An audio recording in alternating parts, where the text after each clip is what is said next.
Starts now, and it is titled Styling Agents. I am Jim Mayo, and I've been around since the beginning of time.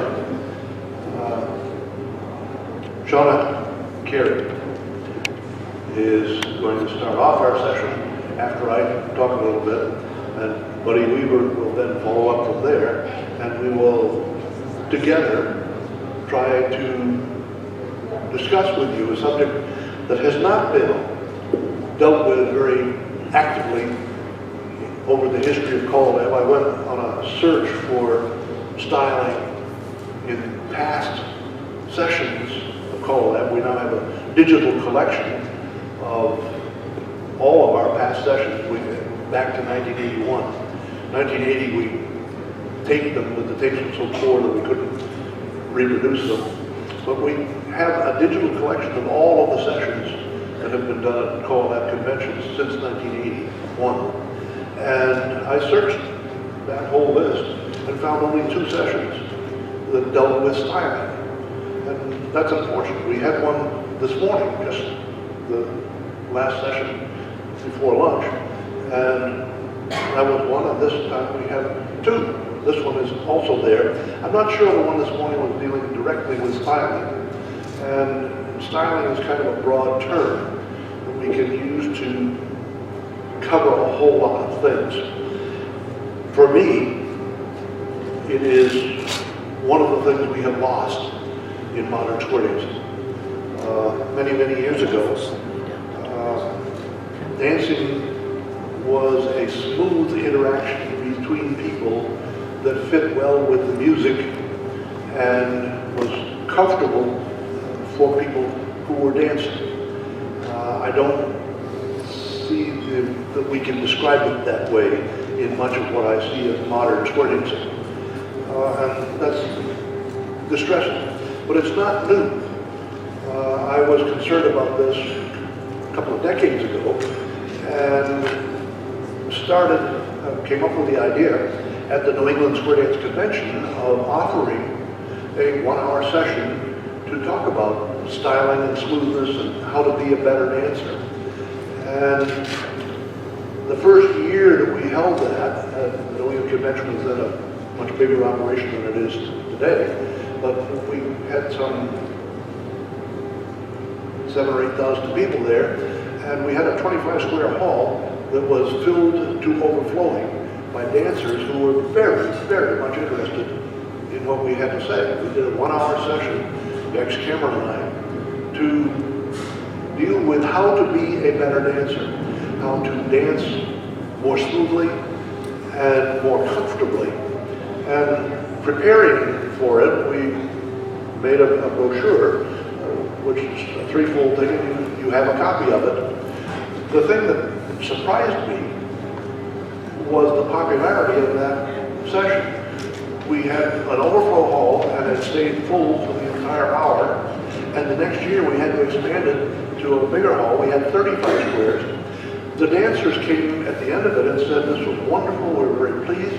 Nobody in class ever mentioned any of these subjects to us. They were so busy teaching terms and execution of the way of how the figures were done, that they never mentioned dancing, making it fit the music, being comfortable interaction between people, and other things that I think of as part of smoothness, the styles, timing, consideration for others, accuracy, courtesy, all of the subjects that are covered on this outline for that handout. Dance with pride. None of these subjects were mentioned in classes, and I think that was back in the 1990s. I think they're even mentioned less today. And certainly as I watch dancing on floors and in videos, it occurs to me that we aren't doing enough to address this subject for today's dancers. And we're going to start off addressing that subject with Shauna, who's going to talk to us about styling and what we should be doing about it.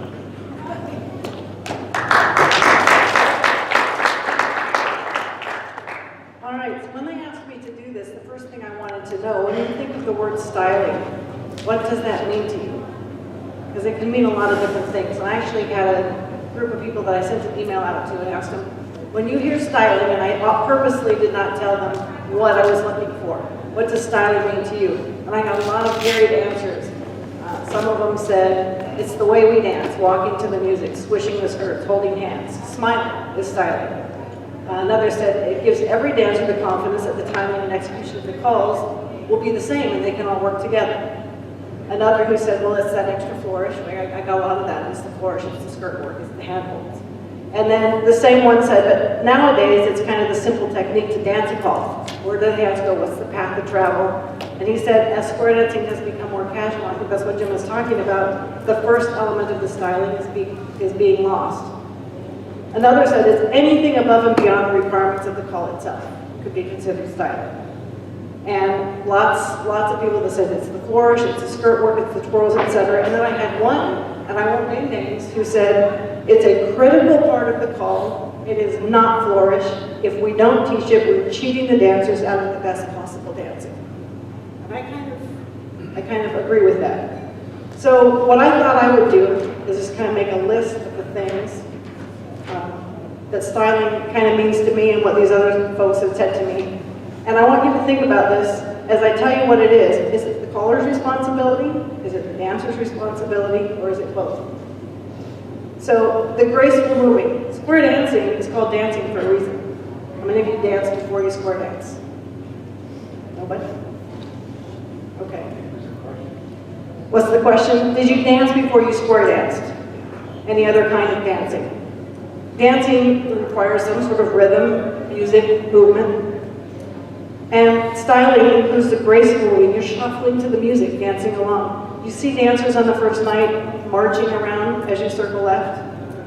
Do you tell them, you don't need to march? My husband has taught for many years, and I've been to many of his classes. As the music's going, he's actually chanting with the music, shuffle, shuffle, shuffle, shuffle. So they know you, they don't have to be lifting their feet and marching around the floor. When they circle left, do they know they can do a grapevine? You all know what a grapevine is? Yes. With one foot in front of the other as you travel around. I went to Europe probably about 2001 and danced in Sweden and Denmark, and I'd never been over there before, and I'd been dancing for about 5 years at that time. When they did a circle left, there was this grapevine between, and they had to have been taught which foot to start on. That specific. They would acknowledge each other as they circled left. It was the most cool thing in the world. I came back, I want to do that over here. It never happens over here. How many of you danced over there and seen that? It's very cool. Hand holds. There's regional differences. And I think there's program differences. I think as you get into advanced challenge, the hands don't come up anymore, they're down. Every time I go dancing, I'm in a square, I got one person on this side with the hand up, another one with the hand down. And I don't know, even before you square up, as you go around and hug each other, hands up, hands down, can we all agree before we start? At least in your classes, be teaching so at class they know what the expectation is for that region. But more importantly, I think than up or down, when you're dancing, in styling, get them to connect. After you hinge, centers connect. I always keep your hands up, connect with each other. It keeps the squares together, it keeps your square breathing, and then they can see the formations if they're connecting. What about your music choices? Is that the dancer's responsibility or your responsibility? Can you use the music to help with the styling? You can. And different music does different things. It will change your dance. It will give your dance peaks and valleys. What about your singing style? I mean, styling, I think, when we talk about styling and square dancing, it's not just the dance movements. We have styling in our music. We have styling in our call or delivery. Are you chanting your pattern? Are you calling it some sing their pattern? Whose responsibility is that? The callers or the dancers? All right, and then when you're calling, when I send this out and ask what people think about styling, I had one caller who came back and even mentioned what the caller had to do with it, what music they're using, how their delivery is. Are they even watching the floor? That they just written their stuff and they're kind of reading it? They don't even know what's going on the floor. They don't have to sight call because they've written their stuff out. Look up and see if it's working. Are the dancers even dancing anymore? IQ rounds, and I had one I didn't know very well, and I was really busy trying not to miss a beat, and I looked up and they were all looking at me. Whoops. Keep your eyes up, see what's going on the floor. And then with the flow, if you're starting and stopping, then they don't have a chance to truly be dancing. You have everything to do with that dance flow on the floor. And I think it was one of my first Caller Labs. Jim was doing a session, and he was talking about the skirts and how the skirts flow. He said, if you want to know whether your calling is smooth, video, and then watch the skirts after. If the skirts are doing lots of back and forth, then your flow is stop and start. Do you remember that? And another thing he talked about is you're teaching them to dance the counterbalance in the square. When they connect, don't just touch fingers, connect. Especially on a swing. I think swing is probably the hardest call to do. And to teach it, it's difficult too. You can't go around and swing with everybody on the floor. But make sure they understand you can't swing without really connecting with that other dancer. The balance should be in between you, and you connect and sort of become one as you do that swing. And it's not something you can do just right off the bat without some practice. The problem is you can't practice the swing by yourself. It's difficult. But alamounts, arm turns, all those things. Connect and then play off each other. And then you've got that balance going on and the kind of counter dancing. And the last thing I want to say before I give it to Buddy is when you talk about style, what about your personal style? Stretch? Oh man, I knew you were going to have a lot to say. When you're teaching, do you teach the styling? Do you know, have you looked at that Caller Lab sheet that says this call should take 6 beats? And then tell the dancers, 6 beats, we're going to call do-si-do. Count the steps. Square through should take 10 beats. Do you know that? Do your dancers know that? I talked with my dancers just the other night about dancing, because I have one lady who just won't stop marching. And her feet are up, and I'm like, you're working too hard. Just enjoy, just sit back and relax and enjoy it. I know I'm forgetting something. So your personal style, what about what you wear? Is that part of style? And what the dancers wear. We all have something to do with that. With your personal style, how are you at your dances? Are you going out and greeting everyone with a smile on your face? When you're delivering, are you a joke teller? Are you just someone who stays up in the front? And I don't want to tell a story. Tell a story that would throw somebody under the bus, so I won't. But people might figure out where I was and who it was. But anyway, when you're not calling, especially at a festival, don't just sit up on the stage. Get out and interact with the dancers. And attire is part of styling. Also, what about your own personal presence on the internet or Facebook? Do you have a website? What does your website say about your personal style? Are you organized? I can look at somebody's website and you can tell a lot by the way that website is put together, especially if they did it themselves. If they're an organized person, if they're a creative person, you can, everything you put out there, whether it's posts on Facebook, your website, all those things, they tell something about your style. So when we think of styling, obviously it's the dance style, but there's all sorts of other things involved with it. And here's my...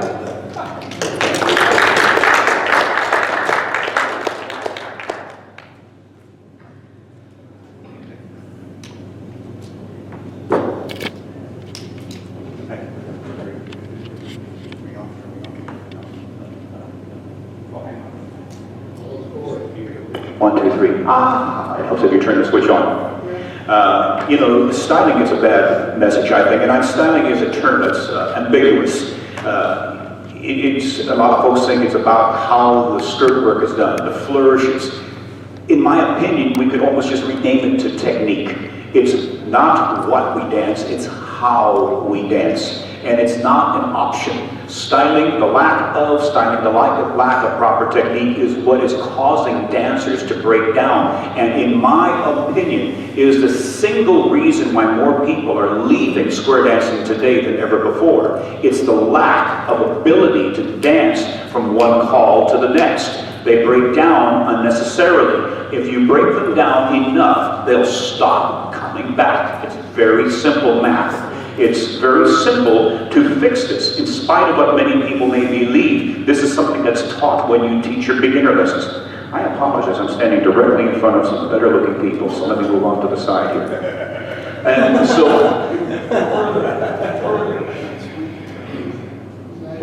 better now?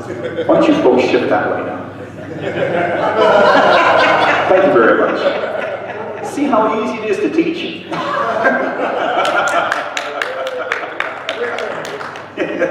It's all in how you present these things. I can bring styling down, in my opinion, to four fundamentals. I didn't bring any handouts with me, but we've got it up. It's been part of the American Square Dance magazine. I did a series of articles for American Square Dance magazine on styling. It's on YouTube, which is accessed through my webpage, where we took a square of dancers and we illustrated how to properly do these things. Could I have two people just come up? You, one, two, come on up. Thank you very much. One of the first things, turn to face the audience and take a bow. Thank you very much. One of the first things we teach folks is how to hold hands. Let's imagine you're going to dance the boys' part, you're dancing the girls' part. Boy, palm up, lady, palm down. Elbows bent, shoulders relaxed. See, what we find in square dancing is if we don't teach these things, then it allows you folks to stand further apart, stand pushing you apart, and when you stand like this, you've allowed too much space to occur here. This is all room for mistakes. If your elbows are bent and your shoulders are relaxed, then you have a tight couple relationship. Bearing in mind that square dancing is a couple activity. That doesn't mean you have to come in as a couple, it means you're dancing as couples. Think about that. We're not dancing as 8 individuals, we're dancing as 4 couples. And as soon as you can quickly identify this, if they were to have sachet, do so please. If you're still dancing the boys' part, it's still boy palm up, lady palm down, by the way. Even though I really oppose that, because back in the old days, and correct me if I'm wrong, Mr. Mayo, but back in the old days, didn't we used to say boys position palm up, lady position palm down, and when you sachet, it still remained that way, correct? Boy position palm up, lady palm position palm down. However you teach it, be clear, because what we see in square dancing when I'm out there calling is, especially with the beginner dancers, they get out there and they get in a situation and then they're doing this. And they're fumbling so much, they miss the next call. Now, I'm a responsible kind of fellow. You could look at me and say, he's a responsible looking kind of fellow. I take full responsibility when those squares break down. But at the same time, I'm going to look at these folks and say, you should go back to the guy who taught you and get some of your money back. Because this person really shortchanged you by not teaching you something as simple as how to take hands. Oz turnaround. The other thing we talk about in handholds is ocean waves. I prefer crossed palms. Now the thumb can lightly come around the back if you want. Give me your hand for a second. So you can take this hand and let the thumb just rest in a neutral position. I don't like people grabbing, and we teach this. I teach this when we teach beginners. First night, right hand start with your partner. Right hand start, just like this. Okay. The one thing that we start to teach early on is don't do this. You're not going to cooperate. Is this the thumb grab? Now, I respect regional differences that some folks dance arms. I think they used to do that back out in the Midwest an awful lot. Cross palms. If you're an advanced dancer, your handshake. If you're C1 dancer, your hands are down by your knees. But regardless, there's one wrong way, and it's a thumb grab. That is the one thing that you as teachers should be teaching your people in the very beginning. The second thing you teach them is what to do with a thumb grabber. If I'm coming into an ocean wave, grab my thumb. If I've got a thumb grabber, I teach my folks to do this. Very simple. And if they come back and grab, I'm going to put my hand up again, grab my thumb again. And at the end of that tip, I'm going to tell my folks, be respectful and talk to that individual and say, perhaps you didn't realize it, but when you grab my thumb, you're going to cause some injury. So let's get you to do that. You have a question? I don't share my microphone, but go ahead. Here, we'll give you another microphone. Here, speak. I'm Oz from California, and I'm also a contra dancer. So my attitude about the whole thumb thing is that I keep my thumb very firmly pressed against the side of my hand. That keeps people from even trying. I mean, sometimes they try to worm it a little bit, and they realize they can't fit the space in between there. And that's a very simple way, an effective way of preventing that from happening in the first place. Thank you very much. Can we get two more people to come on up? You're perfect. Right here, one or two. You two stay here. I want two more. Oh, they're not two. Oh, good. Good. That's three. I need one more. A total of four. I want you to pretend you're going to be two couples, and I want you to pretend you're two couples side by side in what we call a line of four people. I don't care which way you face, but just be unanimous in your decision. He's so picky. The other thing that we teach are fundamentals, four fundamentals. The hand holds in a couple. The hand hold is an ocean wave. The hand holds in lines or ocean waves. So if we were to create a right hand ocean wave, we could simply create it, turn around right here, and turn around right here, and this is your right hand ocean wave. No thumbs, elbows bent, shoulders relaxed, but look at how far spread out they are. These kids should have their elbows down at their sides. This is how we teach it. When I come in to teach beginner lessons, I'm on a wireless microphone. A number of reasons. Number one, for the visual learners, I'm out here using, I might get in here and dance one of these spots. I might just bring all four of my beginners in here. I may or may not use an angel if I think the angel knows what they're doing. But we will use visual. We're going to use tactile. We're going to talk about cross palms, about no thumbs. And we're going to talk to the audio people, the people who learn from audio standpoint. This is the proper crossed hand. Come back to a line of four, if you would. Let's turn around, turn around. Here's your line. Bend the line. If they don't take hands, if I were here bending, now we've created too much space between us. Fundamental number three is if you don't teach your folks how to bring these spaces, close them up, you're creating too much room for mistakes. Bend the line again, face the audience. Immediately they took hands. That's where we find folks don't do it. How many of you folks have seen it as a caller? You say pass through, bend the line, and you immediately have four couples or three couples and two solos wandering around the floor because they haven't taken the time, or they weren't taught how to take hands and establish this. Can I have these four people take one step back? I'd like to have four more people come up on the side, please. Join us.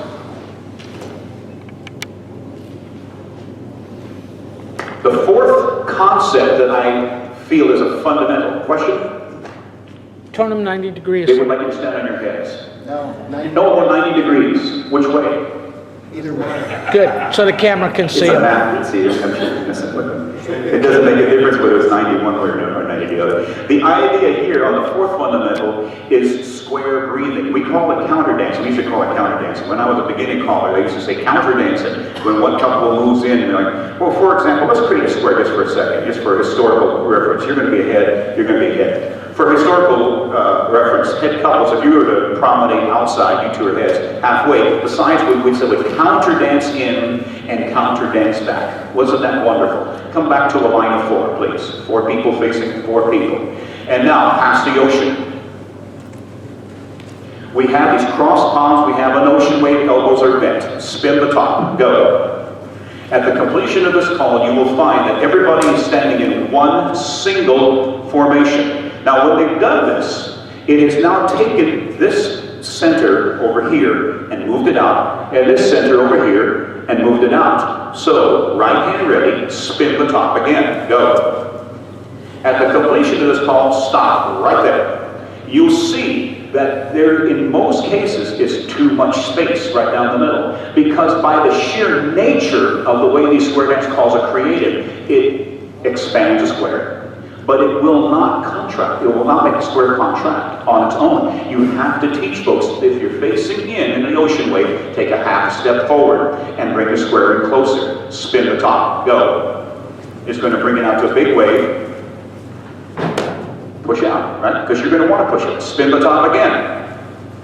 And automatically start to contract or breathe in. Square breathing. Square breathing is not automatically taught. It is something that we teach. If we don't teach it, then what ends up happening is they can't pick up the next call. The next call could be a walk and dodge. And how many of you folks have seen that? The people are, you know, we have an audience and even I can't see that far. Sometimes the other ocean wave is in a different zip code. And much as you're asking to walk way over there, and even if they walk way over there, now what have we done? We've created an even larger space between the two lines. My final thing I'm going to talk about is coming back to the ocean wave styling. With the hands crossed, elbows bent. Ocean waves are a linear action. From a strictly, when we talk linear, it's up and down the line. Now, the line could be long, the line could be short. But by teaching dancers that ocean waves are linear, keeping their elbows bent in, if we teach calls like swing through, go ahead, swing through, right and left, you'll see that by keeping their elbows bent in like that, they're less apt to be pulled out into a different setup. Oz, I'm going to ask you to put your left hand out to your side now. And just put it up like that, kind of put it up like that, okay? Now, if we don't teach them this, where Oz now has his elbow extended away from his body, and we start to do a swing through, start to turn right, and you're going to see how that, boom, catch it. Now, the linear meaning down the line, that is their line. By extending the hand with poor styling or lack of proper styling, it's going to accidentally drive them in, start to do your swing through, boom, it's going to start to drive them in to the wrong ocean wave, and it creates the mistake. And guess what? Who made the mistake? Who made the mistake? Did they make the mistake? There's no such thing as a bad answer. He made the mistake. That was dinner. So, the idea here is we teach proper styling ocean waves. The last thing I'm going to show you, and then I'm done, is square breakdowns. Everybody gets frustrated, and I forgot who I was working with this morning, and they said, oh, it was Betsy Gott, and she said, beginners, pardon me, beginners tend to think everything's their fault. If a ceiling tile were to fall out, like that? yeah, or like that, the beginner would say, oh, I'm sorry.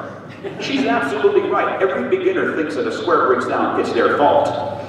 What I try to teach in beginner lessons, and I instill it as we go on, is how to recover from a breakdown. That way it doesn't make a difference whose fault it is. Now, there are many ways of looking at this. I prefer, and here it is in my humble opinion, that I'm going to want these folks in a line of 4 dancers, facing a line of 4 dancers, boy on the left, girl on the right of every couple, and I'm going to want you facing these side walls. Okay? So if you would, just go ahead and create your line of 4. Anywhere you can, just create a boy on the left, girl on the right, line of 4, facing a line of 4. Easy, right?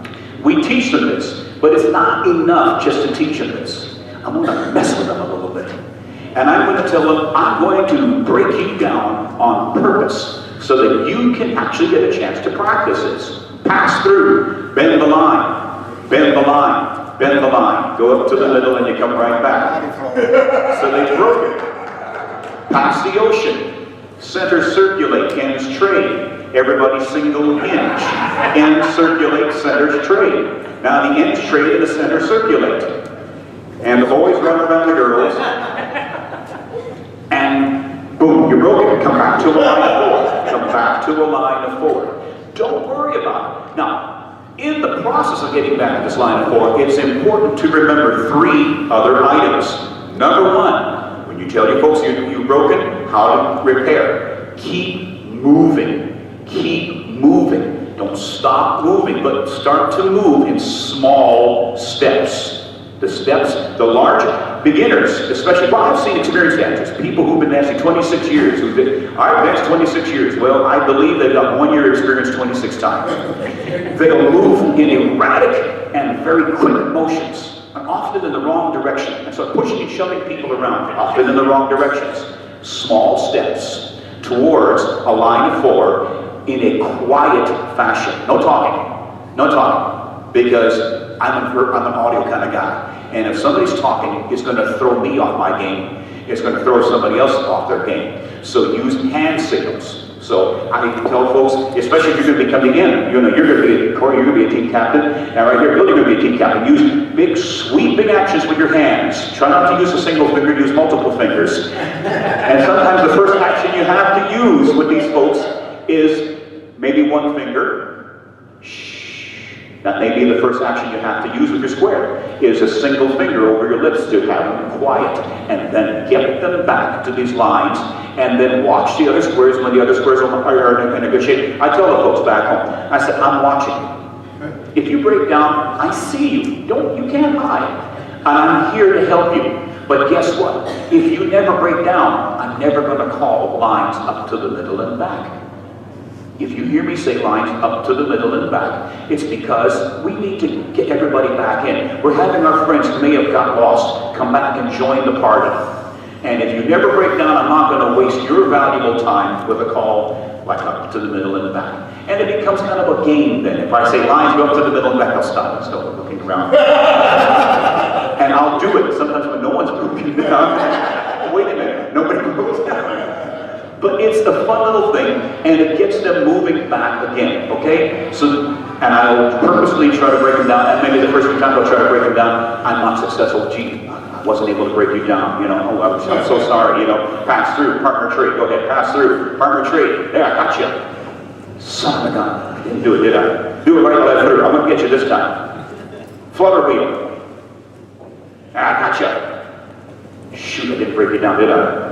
Pass through, bend the line, bend it again. All right, I got you.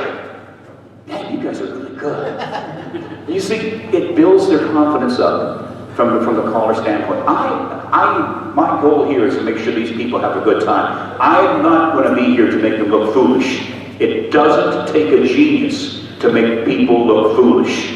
It takes a talented caller to bring everybody to the dance floor, and to bring the best part of every dancer out, even if they weren't taught proper styling. And with that, I thank you for a nice hand for our volunteers. Thank you very much.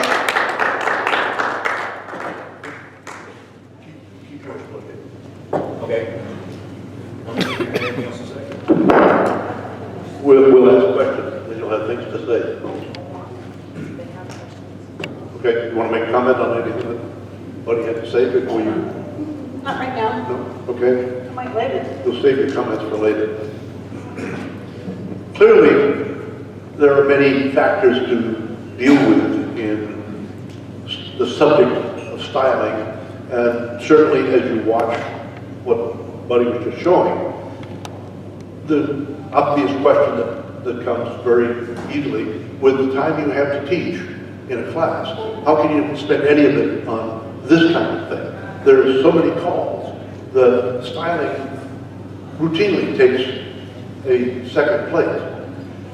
I would offer the suggestion that the important time to deal with styling is on the very earliest nights in class. That if you spend extra time in the very beginning teaching people how to walk, how to hold hands, how to counterbalance, and that's a subject we didn't mention, but one that's increasing, well, both increasingly disappearing and increasingly important. Counterbalancing is the giving of weight against each other so that you aren't walking around each other, you're swinging your turns, that you help each other to get to the next position. And the counter dancing that Buddy showed a small example of with the promenade of the outside. These days, if you watch a floor, very often, if you have the heads promenade outside halfway, you don't see the sides move in at all. And that's uncomfortable dancing. It interferes with the timing, it interferes with the interaction between the people. It, in my mind, makes it almost not be dancing. My recommendation is that you spend extra time in the earliest class nights, because styling and interaction, comfortable interaction between people, is self-perpetuating. If you teach it early, then you can keep it active as you teach additional calls. And the more time you spend up front, the less time you have to spend later trying to correct the problems. I also found, with the clubs that I call for regularly, that every couple of months I would spend a whole evening with the club talking about how to dance comfortably and correcting the problems that inevitably result from their dancing with the rest of the people. The other fundamental problem that I see everywhere in today's dancing, as much as I see it, is that our timing has become terrible. There are large numbers of callers, not in this room I'm sure, but everywhere else. Large numbers of callers who do not know what their next call is going to be until they see the square execute the one they just gave. They do not start the next call until the one you just gave has finished, because you don't know enough about choreography to keep the choreography flowing without interruption. If that's the way you're calling, then styling is sort of a second base question. It doesn't matter. The first thing to fix is timing. The next one is the counterbalance, the interaction between dancers, so that when you turn, you aren't just walking around each other, you're in fact countering and balancing against each other, so that the turn is a couple activity, a two-person activity. And when you can make it a star and turn it into an 8-person activity, it's even better.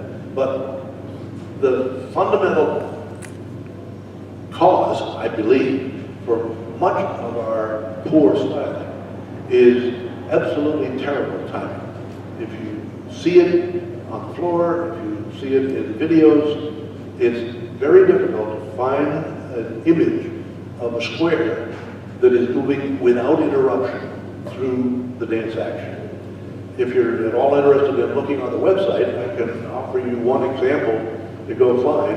It is on the squaredancehistory.com website, which, a few words on that later. But it is a video of a square, a single square dancing.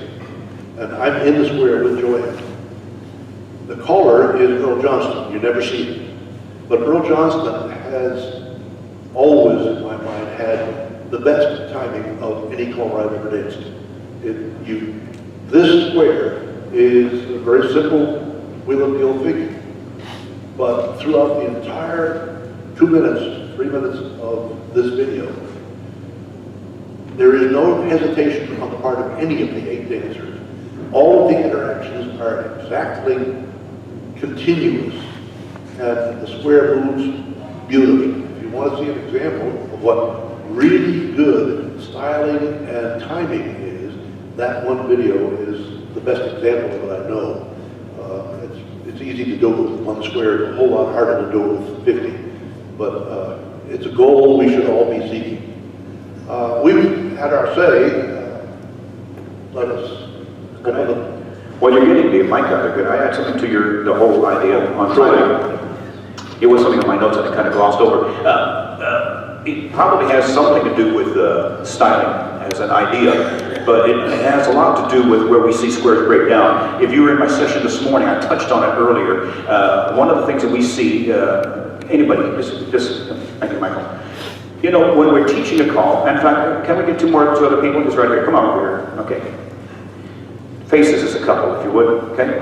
A lot of times we'll see a caller, and we all do this, we teach a call, let's say the call maybe a right and left through, so you got this right, and you got this courtesy turn kind of action, you're gonna stand on this side. And when we're done with this call, we often will wait for the slowest dancer in the hall to get caught up with us. So what we end up doing is we end up kind of doing this.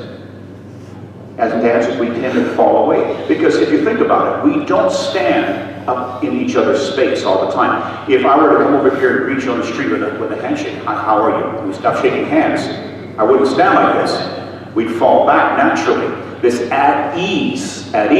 Now, if you're doing this with every single call, and so, Bill, come on up here for a second. I am going to use you after all, so I've got 2 couples here. So you 2 couples, do a right and left third.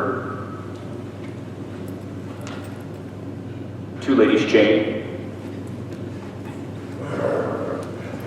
Yeah, see, Jim is over there. But you see, if this is my standard way of calling, now these folks have learned that there's this pause in there. Now the timing has gone off the scale. It's not an 8-beat call. It's become an 8-beat plus 2 to stand there. Now, let's say then Jerry Biggerstaff comes in to call our next dance. Jerry's a terrific caller. And Jerry says, do a right and left through and 2 ladies chain.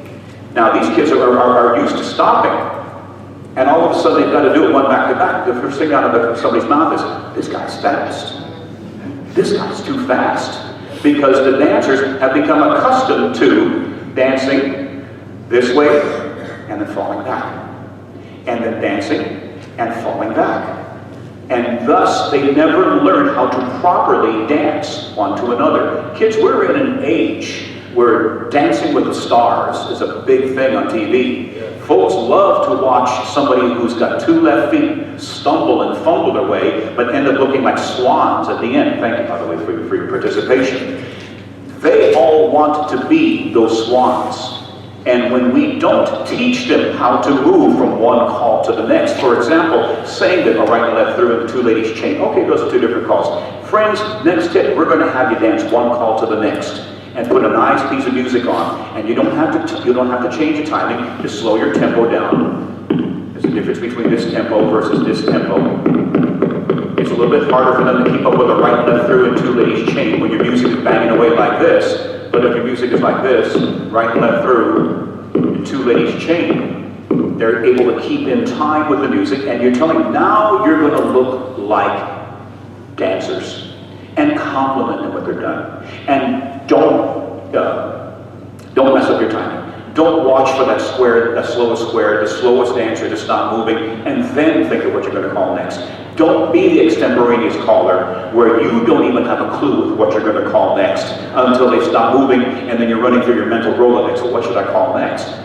Have something memorized and let them dance it, because you're training people then to be a better dancer. That's part of styling, in my opinion. And you'll notice when I was up here talking, none of that was skirt work. I didn't talk about where your pinky finger was placed. None of that. It's all about how you dance. So thank you for letting me piggyback on that. I personally think the biggest damage we did to square dancing was when we invented sight calling. Amen. Because many callers believed that meant you had to see the square, get to where it was going before you gave the next call. That's unfortunately what square dancing turned into for many people.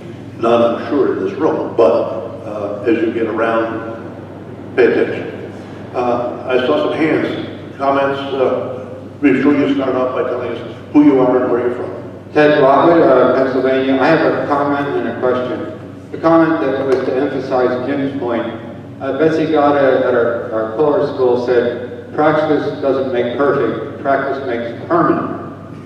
All the more reason why you should teach spelling in the beginning, because then you have to undo everything everybody's been doing.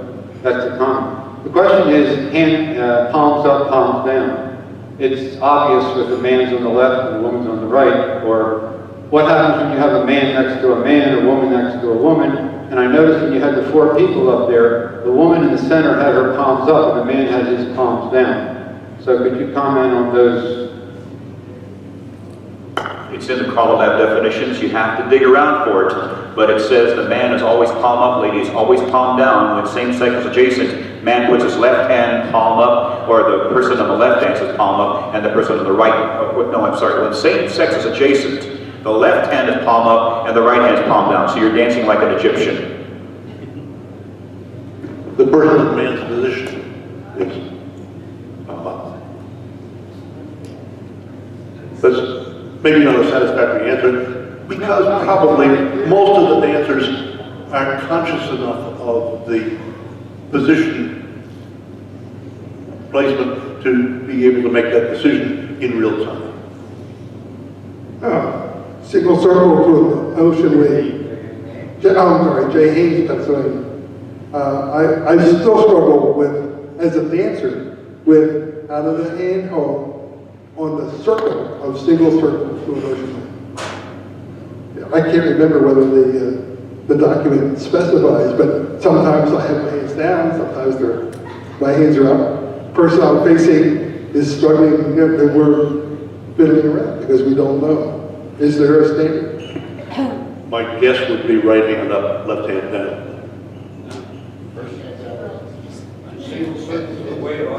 Oh, what? Identify yourself. Bill Boyd from Florida. On single circles away, I always teach the band palm up or the bell position palm down. That way, when somebody gets in the score to do that, they automatically put their hands there and they just join. They're not adjacent to each other, they're standing in front of one another, and it just works really well. And I've never had a problem with that. And they just, if you're standing someone who's single circle away, palm, turn, and then step away, and it's very easy. Both people have palms. No, the bell has palms down, the lady has palms down, man palms down. Yeah, if you've got a he, she. The He, she, yes. Wouldn't it be great if everything were as simple as that? It's just to say bell, palm down, bow, palm up. Yeah. But hey, it's just an opinion. I kind of like to dance that way too. Yeah.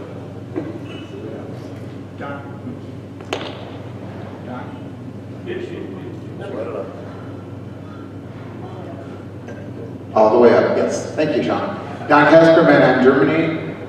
One of my pet peeves that I see a lot of square dance callers not teaching is circle to a line. Where is the point where that lady that starts on the outside goes under the arch so she can go forward into that line? I see so many people backing up into that position, which even throws more into what Buddy was saying about that at ease, backing up and then having to go forward again into the next call. Once again, I strongly urge that we teach styling as part of the call. When you teach the call, teach how to carry out the execution of it, as well as just getting it in place. There's no shortcut to that, and if you do it, everyone will benefit. Part of it too, you have to, this is just my opinion, we're a folk dance. You can't legislate a folk dance to the minutia. Well, you can, we've attempted to. We try. And what a mistake that is. So as a folk dance goes, let's have the people figure out what works comfortable, what they enjoy. And if the circle to a line, then it's our job to get out there and dance it and figure out at what point it's going to be comfortable for the person to go under the arch, assuming that the man is capable of making the arch. And the same thing that we have out for calls like dive through. There's nothing wrong with traditional calls. The only thing that we run into is when we try to legislate that at this particular point, this man must raise his hand. These two people must raise their arm. These two people must do this exactly and must make it a turn by degrees. That, in my opinion, is where we start to run afoul. And now we're starting to, we've left styling and we've now gone to legislating, puzzle solving. But also remember, people are not always the same size as they should be. And we need to accommodate those variations in standard sizing. Jerry Bickerspan, North Carolina. We know what your preference was on the Ocean Wave. In our area in North Carolina, they do the handshake for everything. The handshake Ocean Wave, and they're standing a mile apart. And I harp on it, bust, and at all levels I fuss about it. But the sea dancers seem to always want to do the handshake. You know, they, even in beginner classes, we have the angel, the C1 angel, some of the C1 angels will be there. And when I try to get onto them to make the, what does CALLERLAB, what is their official armhole for the Ocean Wave? Is it palms down with the wrist, palms up like this? Palms up, but face to face and let her do it. right. Well, that's what I try to tell them. And some of them want to go with the wrist formation, you know, but like forearm, like we used to do years and years and years ago. But CALLERLAB has articles available that describe, considerable detail. Dick Ledger put a lot of work into writing down an accepted position for nearly everything. And that causes a lot of trouble when they do the handshake, because when you do a swing through, it takes them forever to do that, you know. If they do such as a Ferris wheel, you have the lady on the right dragging the man along because he's so far out there, and they can't get to the center by the correct number of beats on the Ferris wheel because he's having to really run to catch up with her. You know, it's a problem in our area. Has your College Association ever discussed styling? No. No. Jerry, you do a lot of advanced work, and I do too. And we've seen, and Shauna is an advanced dancer, challenge dancer from Southern California. So we can tell you that trying to get people to do anything but a hands down handshake, you might as well try to convert Democrat to Republican. It is, you are not going to be successful and you will not be respected. There is a difference between legislated and tradition. And at least in my experience within the advanced community, the tradition has been the hand-down handshake. Having said that, I'll still remind them that the elbows still have to be in, because if you get that elbow, I like to call it the chicken wing.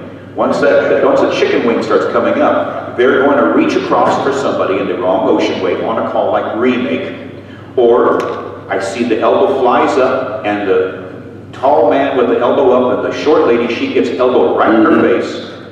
All because they weren't taught or properly, or in my case, they're coming to me in advance, so they're coming to me maybe 4 or 5 years down the line.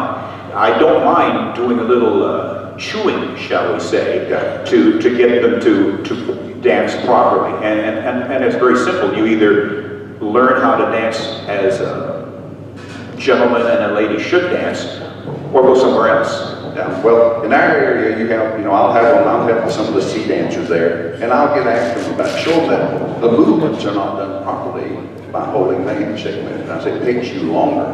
You know, you're going to be behind when, and I'll even teach movements and show them where they're behind by doing the handshake. But the sea dancers, they're kind of frowning and shaking their head. The caller down the street, he tells us to use whatever we want to, so it's just a problem. Thank you.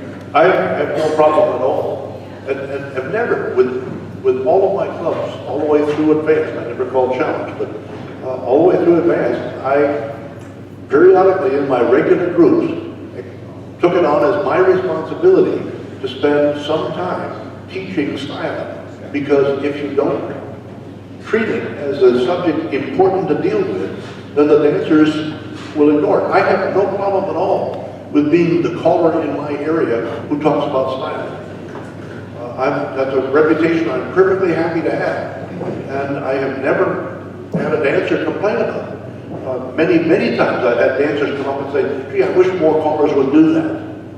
So I don't think we have to be embarrassed about dealing with the subject of proper styling and good dancing in any of the groups that we go for regularly. When I'm a guest caller in your club, you do it your way. But when it's my club and I'm a regular caller for them, I accept that as a personal responsibility. And I would urge all of us to do the same. One of the most successful workshop series I ever had was a series, 10 sessions on styling. And we put it out there, so this is for all you folks who are brand new graduates. And we were running a good 8 squares every Sunday afternoon for an hour and a half, and we had the same 8 squares for 10 weeks. We didn't lose a soul, and at the end people said, I wish we would have learned this when we were in beginner lessons. That was the one thing.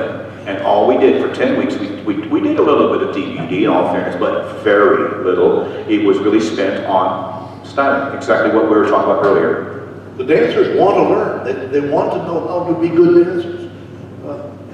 It doesn't hurt us at all. Just spend a little time satisfying that interest. Any other? Yeah, Johnny White from Massachusetts. It's a little concerned when Jerry was talking, he asked about the correct CALLERLAB decision on ocean waves, and immediately everyone said this, but didn't CALLERLAB make a statement that they recognize regional differences? I mean, Jim, you know that in New England, we use the arm hold. That we all use the arm hold in, I guess, in the 6 New England states, at least down to the plus program, maybe higher than that, is 4-arm hold.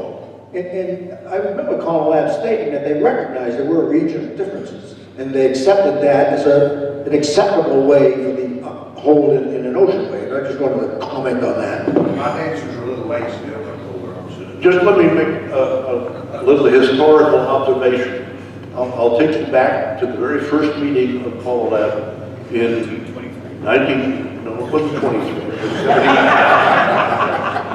It was 1974, and the first meeting that we had was in St. Louis, and we had 100 to 110 callers, a large delegation from Texas, and they came through the door with one axe to grind. They wanted to insist that all square dancing should be hands up on ocean wave. In New England, we had 2 or 3 years earlier had a major discussion and gone through a lot of process and finally decided that hands down was the way to do an ocean wave. And we'd agreed, we got over all the battles, and there were many, and New England had accepted that. So here we were with a gang from New England set on hands down, and a gang from Texas that says the only way to dance is hands up, and if you don't, you're not dancing. The discussions the first night went on until 2:30 in the morning in the lobby with the two head-to-head going out. And that issue remained a major point of confrontation for the first decade of CALLERLAB. Eventually, it got to the point where I watched a couple of the Texas callers, no, one of them, chase Jack Lasry out of the board meeting, asking that he be impeached. They wanted to throw Jack Lasry out of CALLERLAB because he was adamant that in Florida they were dancing hands down. It got that serious, and we finally threw in the towel, and CALLERLAB was able to negotiate an agreement that there were regional differences. And I'll tell you, one of the panics of my life was this year at the board meeting, we got a report on handhold, 2 pages, pictures of various ways of doing it. The only agreement we could reach in the boardroom was that you should not have an interlocking thumbs handhold for anything. But other than that, there was no agreement. And there are those in the boardroom that would like to have us return to that issue and legislate that all handholds will be pick your way. This is an issue that I personally believe does not have a prayer of going away. I would ask only that you recognize, I agree, that the thumb lock grip is dangerous. Aside from that, if your region can reach some consensus, be grateful.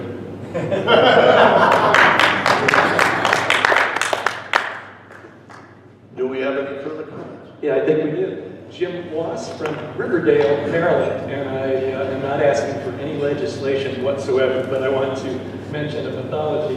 Shauna had already talked about how difficult it is to teach a proper swing, and the swing combined with the twirl, to me represents the biggest pathology in styling that we have today. Maybe there have been worse ones in the past. Gloria Rios-Roth, in a seminar perhaps 20 years ago, let me know for the first time, consciously, that the twirl is not part of the swing.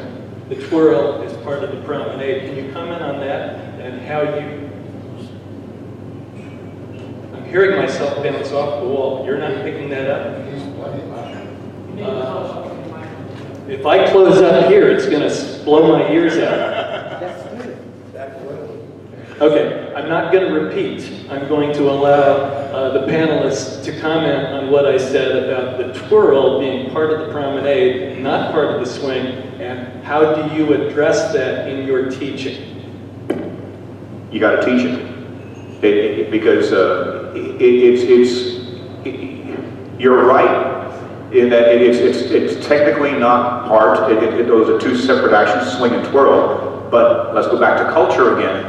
I'm going to beat that over the head. Tradition and culture. If your tradition in your area is to dance handshake down on ocean wave, and if your tradition in your area is to swing and twirl, then you as a caller should be teaching it. Should be teaching it as you're completing the swing and as you're transitioning into a promenade. The twirl is taken down the line of dance, the line of direction, fingertips of the man pointing down line of dance, line of direction. So if the promenade takes you in a counterclockwise progression as the man completes his swing, he raises his hand, and if the lady so chooses to, she twirls under the man's hand. If she chooses not to, she pushes his hand down, he smiles and is grateful he found someone he could dance with.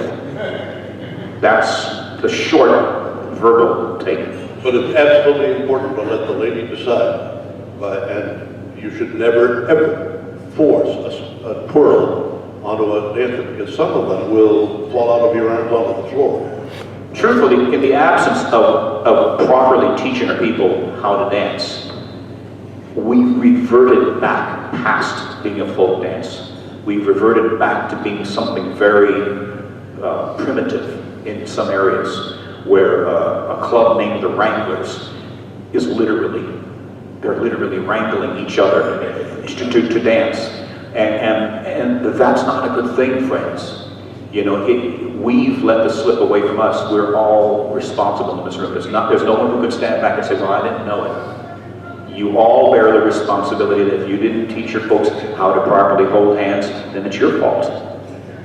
And if we don't take that back, then we will allow the people to figure out for themselves that if I shove this woman as hard as I possibly can, she's going to go the way I want to. If I force her to twirl, she's going to go. And if I bring my elbow up, way up in the air, and shove really far down, I'm going to make her turn on that swing through even when she doesn't. This is what happens when you take away proper styling. And this is why we're losing people. I will die by that statement. We're losing people because we're not teaching them how to comfortably dance. It's also worth noting that when I started dancing at the age of 16, I spent the whole first summer trying desperately to learn how to dance, how to swing smoothly enough so that I could be accepted into the better squares. And I will also say that the most wonderful person to swing, exempting Joanne just for personal safety, but the most wonderful swing anywhere was Marion Johnson, Earl Johnson's wife. She had the smoothest, classiest smooth swing that you've ever experienced, and it was an honor and a privilege. And Johnny Wedge will agree, he had a chance to dance with her once. You'll never forget it. A good swing is an art form that is worth studying and is rarely even noticed in today's modern square dancing. That's too bad. Is that something that you'd want to show? I mean, you described that bunny coming out of the swing into the promenade. Did everybody understand what you meant, or do you want to show? Thought they might want to see it. We could. Did you want to finish your questions? We've got about 5 minutes left, don't we? Yeah. About 10, buddy. 10? We got about 10 minutes. Okay, I have 9.5. Just a brief comment, because I want to say something. When I was learning to call, my name is Bill Boyd in Florida. When I was learning to call, one of my mentors that was busy teaching me at the first call to school emphasized to create smooth dancing, you had to have correct body flow. And if you didn't have correct body flow following the next call, not mentioning anybody's name that's wearing a red shirt by the name of Ed Wood, used to yell at me if I had something that interrupted body flow that wasn't smooth. And that's part of our smooth dancing, and I think that's part of our styling, that if we don't have the correct body flow when we make one call to the next call to the next call, that hurts our dancing, and that also cuts back into our people who dance with us, because that leads to your stop and start. Couldn't agree more. Ted Broadwood, Pennsylvania. Just before you get into that, I have a lot of singing calls, and the choreography goes swing, element left, promenade home. If you start to do the twirl, I can't get people to do I should say that a prominent caller told me it's been 15 or 20 years since he called swing, element left, promenade home. But there's tons and tons of things that were recorded in the 70s and 80s that way. And if most people today are doing the twirl, and as soon as you get into the twirling motion, how awkward is it to stop that, turn around, go back and do an element left? So a lot of colors aren't falling to go with the dancers that are twirling, they're not going element left after. I was going to say back in the 70s, which is before I was born.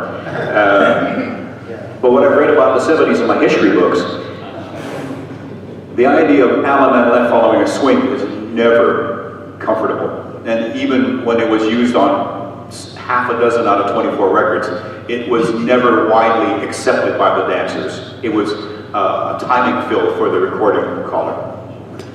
On the other hand, it is possible to make that transition comfortable if you will let the gentleman take responsibility for it and let her roll down the arm into the element left before you turn at all to your oncoming corner for the element left that you're going to do. The sequencing of that, again, requires that the entire square be dancing the same timing and that each of the men be at the same place in that. Today's dancing, that's impossible. But it was not impossible and was fairly comfortable. You didn't do a twirl. There was no twirl. She rolled down the arm into the left element, and then you turned to your corner to do your left element. And that split-second timing to be sure that both of those were the same for all four couples was part of the art of dancing, an obsolete term today. In today's day, I think you need to teach it. And that would be an excellent way to get you off the stage, to teach your folks a little bit of styling, how to swing and let the girl roll off your arm to an element left, come back and promenade. So that would be a great segue to introduce styling for your groups. Tom Selner from Maryland. I've been teaching for 52 years, so styling was definitely, we had 18 calls, so we did a lot of styling. But one thing that's been forgotten is a lot of times when you got your new dancers, you hear the next call, what's the first thing they do? Drop their partner's hand, right? So if it's lead to the right, drop their hand and then get back again an awful lot of times. And when we, in ladies chain, the same thing. Ladies chain, the guy drops his hand and the lady's forced in. Though the fact that we're actually leading the lady, I'm a ballroom dancer also, as was before experience. The fact is, we're leading the dancers, so the lady should be led in, into her ladies chain. You should take the lady's hand and make sure she goes with you. You're leading her over to lead to the right to the other couple. And this is a very important. Also, if you're going to do an arm turn, you need to make room. If you do this, there's no room for the lady to twirl under. You have to make space for her to go under. Especially if you're a round dancer, you realize that. So those are the kind of things you have to show your dancers. Otherwise, here's twirl, right? How hard is it for that lady to go under? Pretty difficult, right? So the leading and following kind of idea, of taking your dancer, partner goes along with you. Don't lead your dancer up to the middle of the back. How many people let go of hands either on the upper back? Keeping the hands, keeping the lines. You've got a line, everybody makes a line. Everybody's got to hold hands. Very important, the hands are always important. The conclusion I would come to from all of this, and we're going to hold up the party, and I thank you all for coming, but the bottom line that I hear in this is that styling would be a wonderful thing if we had some.